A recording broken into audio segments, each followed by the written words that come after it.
3, 2, 1. Selamat mendengarkan.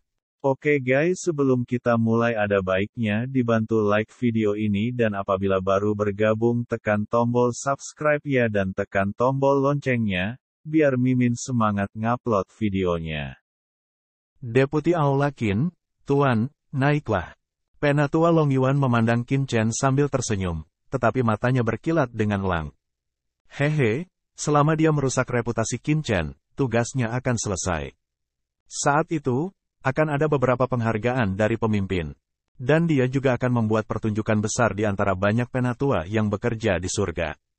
Ketenaran dan keberuntungan adalah baik dan buruk. Agak keren untuk memikirkannya. Jadi, dia menatap Qin Chen, semangat perang mendidih, tidak sabar untuk memulai. Meskipun dia tidak tahu mengapa klan iblis begitu memperhatikan putra eksternal, tidak peduli apa yang dimiliki pihak lain, menurut pendapatnya, tidak sulit untuk memenangkan Qin Chen. Itu hanya Di Sun yang baru dipromosikan. Seberapa kuat itu? Tampaknya tetua Long Yuan telah melupakan sesuatu. Qin Chen juga jatuh dan berkata sambil tersenyum. Apa masalahnya? Haruskah kita membayar biaya masuk 1 juta poin kontribusi di muka? Qin Chen memandang sesepuh Long Yuan sambil tersenyum. Saya khawatir saya tidak akan bisa mendapatkannya setelah instruksi selesai. Haha, kamu takut aku akan membayarmu kembali? Tetua Long Yuan meremehkan untuk mengatakannya.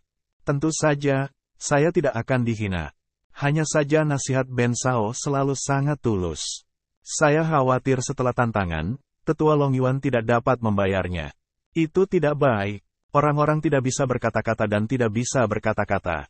Qin Chen terlalu sombong. Apa maksudnya? Apakah itu berarti dia akan mengalahkan Long Yuan yang lebih tua di arena tantangan tanpa kemampuan untuk berkontribusi? Arogan. Kemarahan penatua Long Yuan melonjak di tubuhnya. Dia benar-benar marah. Dia bersiap untuk memberi warna pada Qin Chen untuk dilihat. 1 juta poin. Penatua Long Yuan datang ke pilar batu hitam yang merupakan satu orang tinggi di barisan di samping arena tantangan. Di pilar batu hitam, ada slot kartu.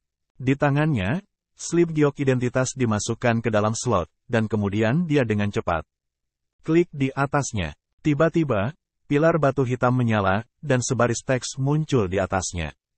Yah, 1 juta poin kontribusi sudah memasuki pilar pengawasan. Sekarang kamu bisa yakin, singkirkan slip identitas giok. Penatua Long Yuan sangat marah. Ini adalah pilar pengawasan. Arena tantangan awalnya merupakan arena tantangan bagi banyak diaken dan penatua di tanah rahasia markas. Ada juga banyak tetua yang bertarung satu sama lain, dan mereka akan berjudi. Secara alami, peralatan semacam ini dibuat-buat. Qin Chen mengangguk. Kalau begitu ayo, aku masih menunggu saran dari Wakil Ketua Aula Qin. Penatua Long Yuan menggertakkan giginya dan berkata, menunjuk 2 kata, menggigit dengan sangat berat. Terburu-buru, Qin Chen tertawa dan berkata kepada semua penatua yang hadir. Penatua mana yang membutuhkan saran Wakil Kepala Aula saya? Harap tandai poin kontribusi terlebih dahulu.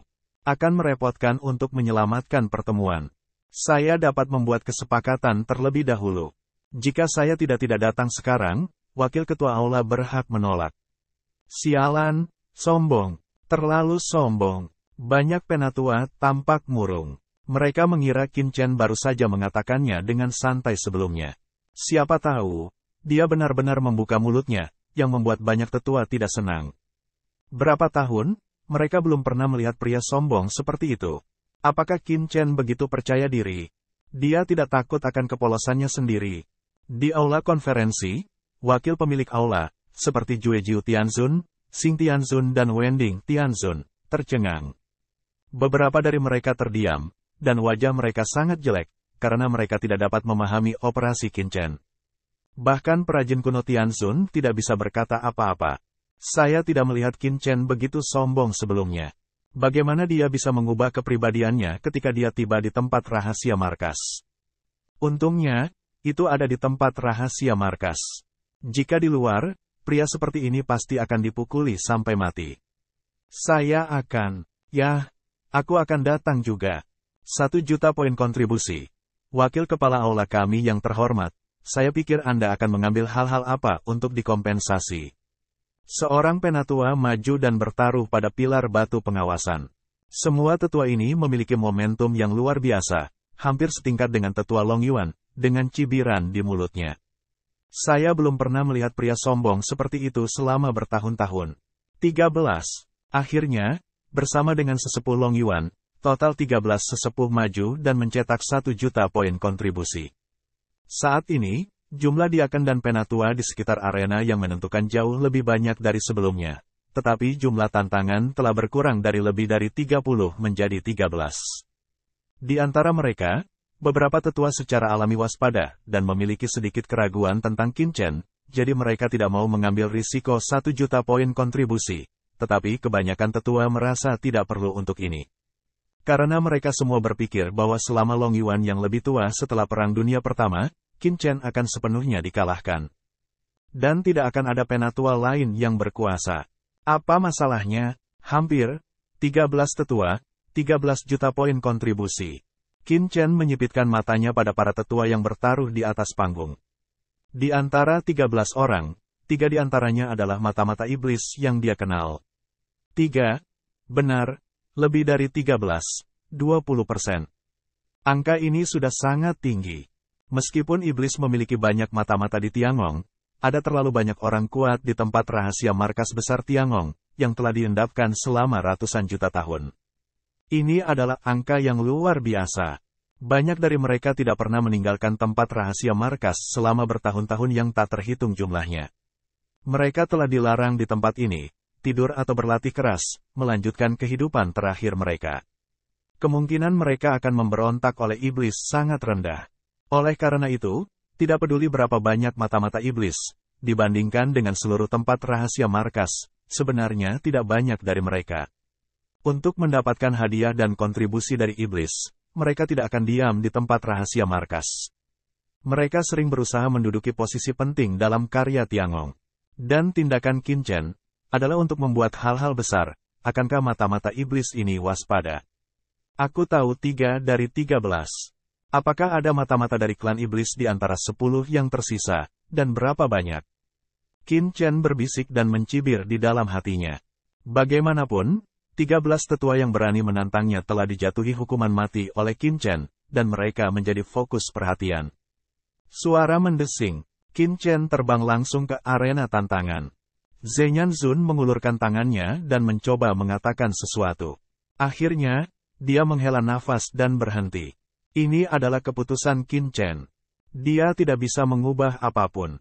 Mereka hanya bisa mendukung Qin Chen secara diam-diam. Qin Chen jatuh di arena tantangan dan tidak terburu-buru ke ruang pertempuran. Sebagai gantinya, dia datang ke pilar pengawasan dan memasukkan token identitasnya sebagai wakil kepala aula. Pada saat yang sama, dia dengan cepat menyalakan pilar batu. Pada saat berikutnya, token identitas tetua yang telah meluncurkan taruhan pada Qin Chen terkejut dan menerima pesan dari arena duel. Dia sudah bertarung. Punyaku ada di daftar. Apa? Dalam sekejap, semua 13 tetua, termasuk tetua Long Yuan, menerima pesan bahwa Qin Chen sedang bertarung. Apa? Banyak orang terkejut dan memandang Qin Chen. Qin Chen benar-benar mengkonfirmasi semua informasi tantangan sebelum pertempuran dimulai. Apakah orang ini gila? Orang gila, taruhan dapat ditarik selama belum dikonfirmasi. Tetapi setelah dikonfirmasi, taruhan tersebut akan dikenali oleh aturan kerja hari itu, yang tidak dapat dihindari. Artinya, jika Qin Chen bertarung dengan Long Yuan yang lebih tua terlebih dahulu, selama dia kalah, paling banyak dia hanya akan kehilangan 1 orang. Meskipun 12 orang yang tersisa telah bertaruh, Qin Chen dapat menolak untuk mengenalinya tanpa mengonfirmasinya. Tidak akan ada hukuman. Itu aturannya. Tapi sekarang, Qin Chen telah mengkonfirmasi semua 13 tetua secara langsung, yang berarti bahwa bahkan jika Qin Chen kehilangan tantangan dari tetua Long Yuan, tetua yang tersisa tidak dapat menghindari menantangnya. Jika dia meninggalkan stasiun, dia harus memberi kompensasi kepada 12 tetua yang tersisa untuk 1 juta poin kontribusi per orang. Menang tanpa perlawanan. Orang gila, orang gila. Aku tahu itu. Aku bertaruh. Aku mendapat 1 juta poin tanpa bayaran. Dari mana orang ini berasal? Penatua itu bingung dan kedinginan. Tidak peduli seberapa arogan dan mendominasi Qin Chen sebelumnya, itu hanya ucapan biasa. Itu tidak mungkin benar. Dapat disangkal bahwa itu akan kehilangan muka paling banyak. Tapi sekarang, semua taruhan telah mendapat pengawasan dari kantor pusat hari kerja, tidak bisa menyerah. Bagaimana mungkin ada orang bodoh seperti itu? Untuk sementara, beberapa tetua di tempat kejadian menatap mata Qin Chen. Mereka tidak mengira akan ada orang idiot seperti itu di dunia. Apakah anak ini benar-benar punya kartu? Tentu saja, sebagian besar tetua marah, karena mereka menganggap ini sebagai penghinaan terhadap Qin Chen. Konyol, menganggap masa depan mereka sendiri sebagai taruhan, orang seperti itu juga layak menjadi wakil tuan rumah. Siapa yang bukan orang biasa yang merupakan wakil kepala aula yang bekerja di surga? Bagaimana dia bisa bertindak dengan sengaja di tengah perang antara Terrans dan Iblis dan menyediakan banyak sumber daya dan senjata ajaib? Pekerjaan surgawi sangat penting dan penting untuk perang Terran. Oleh karena itu, manajemen puncak Tiangong harus memiliki kemungkinan untuk menenangkan diri. Tapi anak ini, banyak orang yang hadir merasa lebih buruk tentang Qin Chen. Wakil Master Aula Tiangong bertanggung jawab atas banyak urusan Tiangong, dan yang lebih penting, dia harus mantap dan dewasa. Tapi tindakan Qin Chen, lebih seperti kecerobohan pemuda yang kuat, semangat negatif. Jika orang seperti itu menjadi wakil kepala kuil untuk pekerjaan surgawi mereka, bukankah itu akan membawa pekerjaan surgawi ke dalam jurang kehancuran? Bagaimana cara kerjanya? Tiba-tiba, tetua, yang memiliki sikap dendam terhadap Qin Chen dan masih agak netral, benar-benar kecewa dengan Qin Chen saat ini dan menyatakan keraguan tentang keputusan Sengong Tianxun. Apakah Tuhan benar-benar tua? Secara alami, Qin Chen mengabaikan perubahan mentalitas orang-orang di sekitarnya. Dia berjalan langsung ke arena dan merasakan kekuatan ruang. Qin Chen langsung memasuki ruang pertempuran yang luas. Dari luar, Qin Chen dan tetua Long Yuan ditangguhkan di arena tantangan di depan pegunungan besar. Faktanya, Qin Chen dan tetua Long Yuan berada di ruang pertempuran khusus, yang sangat luas. Dalam kehampaan, Qin Chen dan sesepuh Long Yuan berada jauh dari satu sama lain. Hahaha. Wakil ketua aula layak menjadi wakil ketua aula. Saya akan menerima 13 taruhan secara langsung, yang saya kagumi. Tetua Long Yuan berkata sambil tersenyum, matanya menyipit, dan dia anggun. Sejujurnya, dia juga terkejut dengan perilaku Qin Chen, dan tidak tahu apa yang akan dilakukan pihak lain. Tapi itu lebih baik, bukan? Lebih baik membiarkan anak ini tidak pernah berbalik. Jangan bicara omong kosong. Aku sangat sibuk. Mari kita mulai duel. Qin Chen berkata dengan lemah, mengerutkan kening, sangat santai untuk mengatakan, terlihat benar-benar tidak membuat mata sesepuh Long Yuan. Wajah penatua Long Yuan tenggelam, tapi kemudian dia tertawa lagi. Mustahil. Dia harus menjaga sopan santunnya. Bagaimanapun, dia adalah seorang penatua sama sekali. Karena wakil ketua aula ingin memulai duel, saatnya untuk memulai duel. Nyatanya, sejak kamu memasuki ruang arena, duel sudah dimulai. Namun, ini adalah pertama kalinya wakil ketua aula melakukan memasuki ruang duel. Aku bisa memberimu waktu untuk membiasakan diri dengan lingkungan. Penatua Long Yuan berbicara dengan banyak kata. Hanya saja, dia tidak menurunkan suaranya. Ledakan, pemberontakan dalam kehampaan dipenuhi dengan semangat penghormatan. Long Yuan yang lebih tua hanya merasakan kekuatan yang mengerikan dari yang terhormat. Kekuatan yang mulia, seperti naga, melonjak selama 9 hari, atau seperti binatang buas yang mengaum di lembah, mengguncang kehampaan. Dalam sekejap, itu ada di depannya. Sua, di depan Long Yuan yang lebih tua, sesosok muncul. Seperti jarak melintasi kehampaan. Kemudian, tinju dengan kekuatan aturan yang mengerikan tiba-tiba muncul di depan Long Yuan yang lebih tua. Itu adalah Qin Chen. Aku akrab denganmu, hantu kepala besar. Qin Chen sudah lama tidak senang dengan tetua Long Yuan, jadi dia menunggu untuk memulai. Long Yuan yang lebih tua belum dipaksa untuk menghitung. Aku benar-benar berpikir aku takut padamu, kan? Bunuh saja kamu. Tidak baik. Di sisi ini, tetua Long Yuan terkejut. Dia tidak pernah berpikir bahwa serangan Qin Chen begitu ganas, begitu cepat sehingga dia hampir tidak bisa bereaksi. Kekuatan mengerikan mengikatnya, yang membuatnya gemetar sesaat dan tidak bisa bergerak sama sekali. Dia ingin menghindar, tetapi dia tidak bisa menghindarinya sama sekali, karena embusan teror menekannya, dan kekosongan di sekitarnya benar-benar terbatas. Dengan keras, orang bisa melihat kepalan tangan Qin Chen menghantam pipi tetua Long Yuan. Penatua Long Yuan hanya merasa seperti binatang buas kuno yang menggedor tubuhnya. Matanya hitam dan berdentang, dan bobot tubuhnya menghantam keras arena yang keras. Dengan kelap-kelip lampu, semua organ dalam tetua Long Yuan tampak rusak, dan seluruh orang tertegun. Dia berbaring di tanah seperti anjing mati, dan matanya penuh bintang. Bagaimana situasinya? Di kejauhan, di luar arena tantangan di tengah pegunungan tak berujung, sesepuh yang tak terhitung jumlahnya tergantung di udara, dengan mata terbuka lebar dan mulut terbuka lebar. Tampaknya telur angsa bisa dimasukkan, dan sudut mata mereka bergetar hebat. Apa yang terjadi? Kenapa tiba-tiba, Qin Chen mengepalkan tinju, dan Long Yuan yang lebih tua seperti anjing mati? Tindakan Qin Chen terlalu cepat, seperti kilat, guntur, sangat cepat sehingga mereka hampir tidak bisa merespons. Long Yuan yang lebih tua sudah terbaring di tanah. Mengapa tetua Long Yuan begitu bodoh sehingga dia tidak membela atau melawan? Ketika para tetua ini berada di dunia luar, mereka secara alami melihat lebih dari sesepuh Long Yuan, dan mereka bereaksi dengan cepat. Mereka melihat Qin Chen hadir di depan sesepuh Long Yuan dan meledakkannya. Tetapi mereka tidak pernah berpikir bahwa sesepuh Long Yuan seperti orang bodoh dan tidak menolak sama sekali. Bagaimana mereka tahu bahwa bukan karena Long Yuan yang lebih tua tidak melawan, tetapi dia tidak bisa melawan sama sekali. Kamu di ruang arena, lelaki tua Long Yuan linglung, wajahnya melotot di bagian bawah tinjunya, dan matanya hitam. Namun, dia adalah puncak dari merek lama. Dia bangun dengan sangat kecepatan cepat ketika dia mengingat adegan sebelumnya. Sangat marah. Dia mati rasa. Dia dipukuli di wajahnya di hadapan publik. Saya telah kehilangan semua wajah lama saya. Qin Chen, kamu. Dia sangat marah sehingga dia hampir tidak memiliki seteguk darah tua yang keluar. Dia memukul orang dan tidak memukul wajah mereka. Debu Qin ini terlalu banyak. Ledakan, aturan dunianya, gemuruh jalannya, benar-benar bergulir. Sebelumnya, dia sama sekali tidak mengetahui kekuatan Qin Chen, jadi meskipun dia membangkitkan semangatnya, dia masih sedikit ceroboh. Sekarang, dengan satu gerakan, dia menyadari bahwa kekuatan Qin Chen jauh di luar imajinasinya. Jika dia ceroboh lagi, itu akan berbahaya. Maka kali ini, dia langsung menghimbau puncaknya sendiri untuk menghormati asal-usul. Kekuatan bergulir jalan menyapu seperti lautan luas dan berubah menjadi sungai yang luas. Nak, giliranmu yang tidak beruntung. Penatua Long Yuan meraung di dalam hatinya, dan kekuatannya yang mengerikan berkumpul.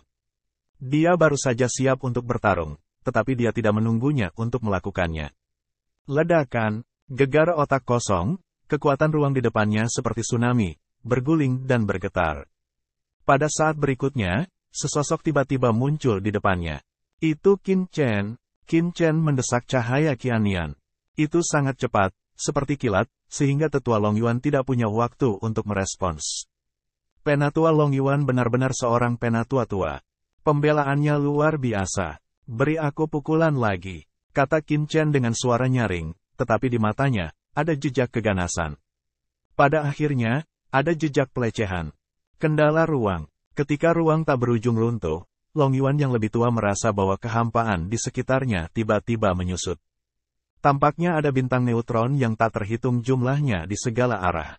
Penatua Long Yuan yang tertindas tidak bisa bergerak. Kemudian, tinju Qin Chen memukulnya dan mengenai hidung penatua Long Yuan yang ketakutan. Puff!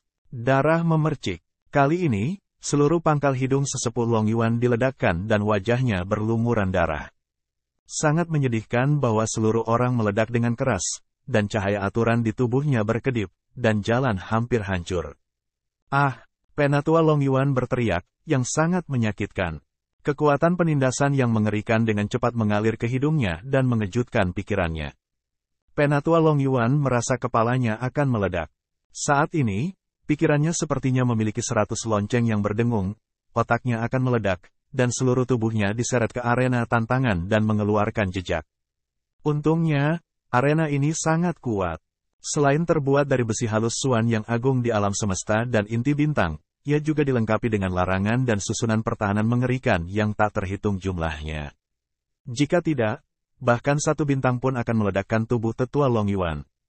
Di kejauhan, untuk waktu yang lama, orang tua melihat pemandangan ini dengan bodoh dan menganga. Penatua Long Yuan juga seorang master di puncak. Mengapa Anda tidak melawan? Apakah tetua Long Yuan bodoh? Tidak 2 kali, beberapa tetua bergumam, tidak bisa mengerti.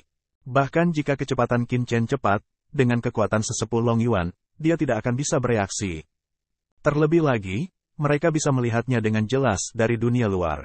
Penatua Long Yuan memiliki kemampuan untuk bereaksi. Namun, dia seperti orang bodoh. Qin Chen diizinkan meledak.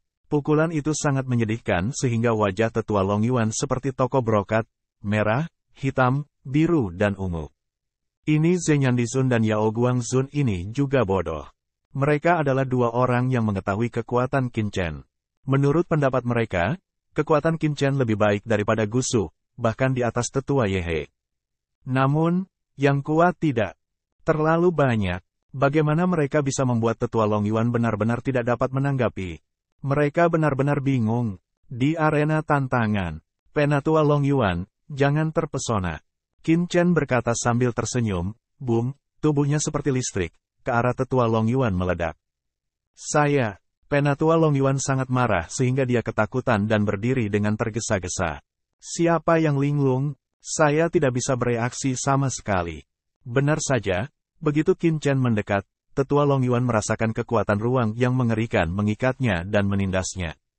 Tiba-tiba, dia merasa seperti terjepit dari segala arah oleh gunung yang tak terhitung jumlahnya dan tidak bisa bergerak lagi. Tuhanku, Penatua Long Yuan hanya punya waktu untuk berkata. Qin Chen sekali lagi menamparnya dan terbang keluar. Tubuhnya jatuh ribuan kali dalam kehampaan. Kemudian dia jatuh dengan keras ke tanah, dan suara patah tulangnya terdengar. Penatua Long Yuan memuntahkan darah. Penampilannya sangat menyedihkan sehingga dia hampir tidak bisa melihat seperti apa tampangnya. Wajahnya tinggi dan bengkak seperti roti kukus. Haha, saya mengerti. Penatua Long Yuan ingin menunggu nasihat saya, jadi saya ingin memegang tangan saya. Penatua Long Yuan tidak mementingkan diri sendiri dan saya mengaguminya. Qin Chen tersenyum ke arah jalan, dengan cepat maju, mencibir tangan. Bang bang bang, dalam kehampaan yang luas, tetua Long Yuan dibombardir oleh Qin Chen seperti karung pasir. Setiap pukulan keras dan berat, mengeluarkan ledakan seperti halilintar. Hanya dalam beberapa saat, tetua Long Yuan tidak lagi bugar. Di luar arena tantangan, sesepuh lain sudah melihat situasinya. Di mana duelnya? Ini adalah kehancuran. Apa yang tidak mereka mengerti adalah mengapa Long Yuan yang lebih tua tidak melawan dari awal sampai akhir. Bahkan jika dia dengan sengaja ingin memberitahu pihak lain dan ingin memenangkan sedikit kemuliaan, tidak seperti ini. Pada awalnya, banyak tetua benar-benar berpikir bahwa tetua Long Yuan ingin mempermalukan Qin Chen dengan lebih baik. Tapi lambat laun, mereka bingung, karena jika mereka terus bertarung, Long Yuan yang lebih tua akan terbunuh dan tidak akan melawan. Di kejauhan, di ruang konferensi, pengrajin kuno Tianzun dan yang lainnya meledak menjadi pelangi. Melihat pemandangan ini, ada keterkejutan di setiap mata. Sebab, dengan kekuatan mereka, kita bisa melihat petunjuknya secara alami. Aturan ruang anak laki-laki ini sangat mengerikan sehingga bisa mengikat Long Yuan yang lebih tua. Mata mereka bermartabat, dan mereka semua menghirup udara. Karena, mereka semua melihat bahwa, pada saat tangan Qin Chen, ada aturan ruang angkasa yang mengerikan, yang mengikat Long Yuan tua dan membuatnya tidak bisa bergerak. Dia harus membiarkan Qin Chen membombardirnya. Tapi sesepuh Long Yuan adalah rasa hormat tertinggi.